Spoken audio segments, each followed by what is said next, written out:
என்னது? வெங்காயம் எடுத்துக்கணும், சிக்கனை பிச்சுக்கணும், அப்போ ஃப்ரெஷ். என்ன சாப்பிட்ற? Chicken leg piece.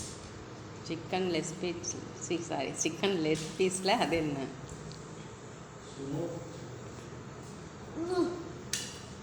சுடுதா சூடா இருக்கு. கிரில் சிக்கன் மாதிரி இது.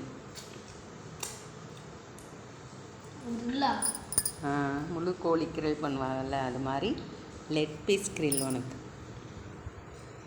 யார் செஞ்சது? அப்பா. நல்லா இருக்கா? சுடுதா? ஆற வச்சு சாப்பிடு. மணி கேட்குறேன் பாரு, நீ சாப்பிடணும்.